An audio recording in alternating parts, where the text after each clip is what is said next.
Serious, what is the creepiest or most unexplained thing that's happened to you that you still think about to this day? In college I was roommates with my childhood best friend for about 2 years. We are very trusting with each other. We would go into each other's rooms freely and grab whatever we needed. To borrow clothes, hairbrush, perfume, etc. No questions asked, just a knock if we were in the room to let each other know we were going in. Our rooms are across the hall from each other, with the hall facing the kitchen. So from the kitchen you could see down the hall where our rooms were. At the time my friend had very long black hair and she's very fair-skinned. One day, I get home from work, with my headphones in my ear talking to my mom about my day. I go in the kitchen and grab a snack. I see her walk out of her room and go into mine, leave my room and go back into hers. She looked like she just got out the shower, her hair was soaking wet and she was wrapped in a white towel. Her long black wet hair is what I distinctly remember. Also, she made no eye contact with me but I didn't think it was weird. I didn't say anything to her since borrowing each other's stuff was normal. I'm still on the phone with my mom so I don't think much of it. I grab my snack, hang up with my mom and go into my room to watch TV. I figured she's getting ready to go somewhere and we'll talk later. About an hour passes and I go to the kitchen to clean the plate I ate on. I see her in the kitchen making something to eat and I tell her,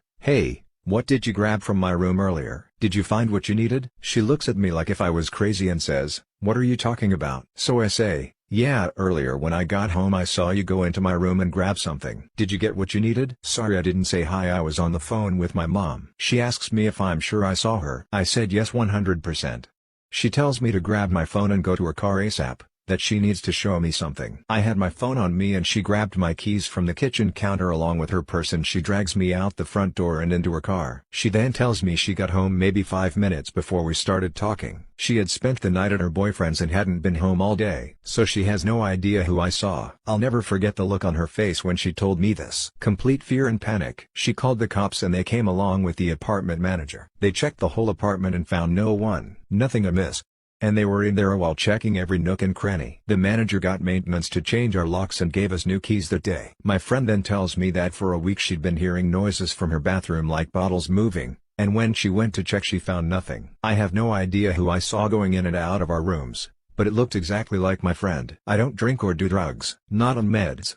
This was in 2014 and I still freak out when I think about it. My girlfriend talks in her sleep. My girlfriend talks in her sleep. At first it was cute and hilarious to tell her what she said. It was harmless nonsense, "The sky is folding," or "We need to raise the ground." We'd talk the next day about if she remembered her dream but she never did. I wish I knew what she meant by "we need to raise the ground." Some context: our nightly routine is for us to start out cuddling and then give up once it gets too hot. Then we're usually both on our sides, back to back. She would fall asleep before I do and so I would hear the full range of her nightly musings. Honestly at first I was eager to hear what she said. It was always funny to tell her and our friends what she would say while deep in the throes of REM. But now I'm done. I'd prefer she not talk anymore. How am I going to sleep after what happened last night? Last night around 11 p.m. she was asleep and I was still up reading. Back to back, I hear her mumble something under her breath. I couldn't quite make out what she said but I lean over from my book to peek at her face and she is sleeping soundly. I return to my book, get absorbed back into its pages. At some point I fall asleep. Next thing I know, I'm woken up by my girlfriend talking at full volume.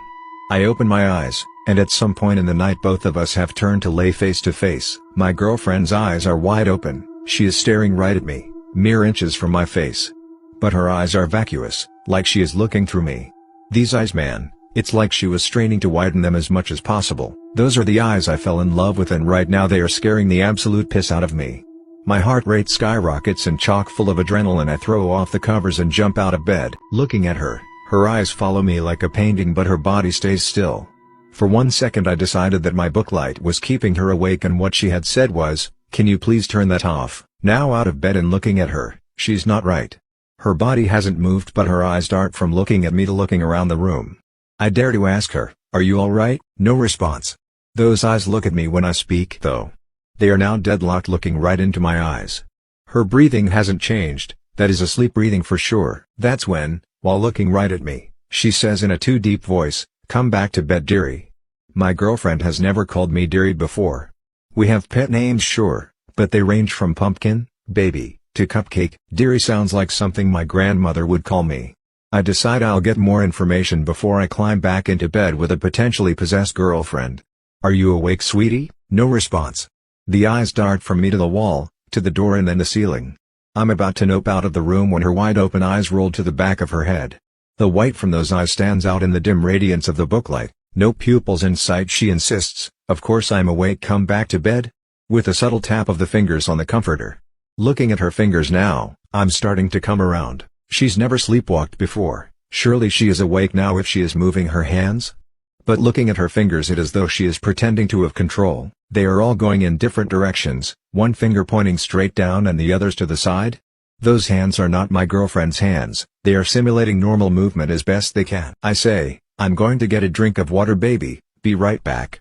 Can I get you anything? Fully planning to run out of the house the moment I'm over the threshold. But my normally agreeable and sweet girlfriend decides I'm not allowed to leave. As serious as cancer, she says in that too deep horror voice, take one step out of that door and I will rip out your throat and slit open your neck. Shocked but understanding the importance of not letting this beast know I am in trouble, I reply, as interesting as a proposition as that is, I think I'm going to. And thinking quickly, I grab my water bottle from the nightstand. This doesn't please my girlfriend as she decides to start screaming and fingering her way towards me. It is a supernatural scream, so high-pitched and bird-like I feel as though my neighbors 3 houses down were going to ask us if they heard that last night. As fast as I can muster, I unscrew the lid and douse her in water. Like I knew what I was doing, her eyes close, her garbled appendages normalize, and she is back asleep. I'm going to sleep on the couch for a while, maybe forever.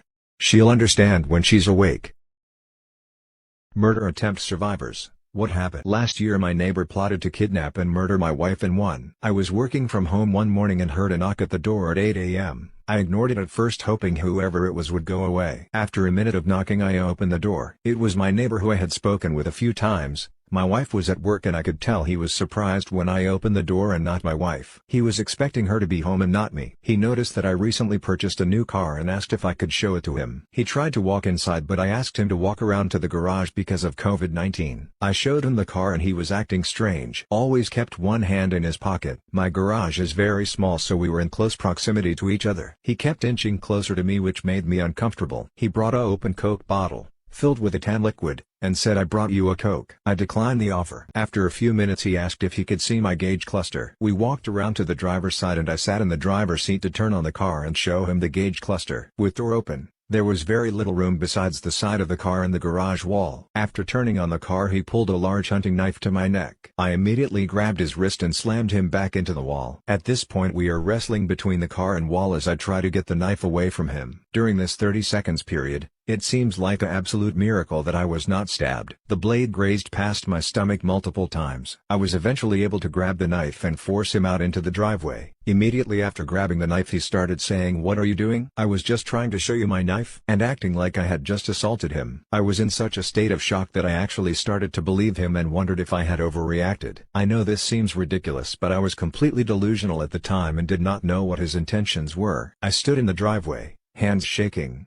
with 911 dialed on my phone but did not make the call. He acted like nothing just happened and started asking my questions. Really suspicious questions. "Do you have a security system?" I lied and said yes.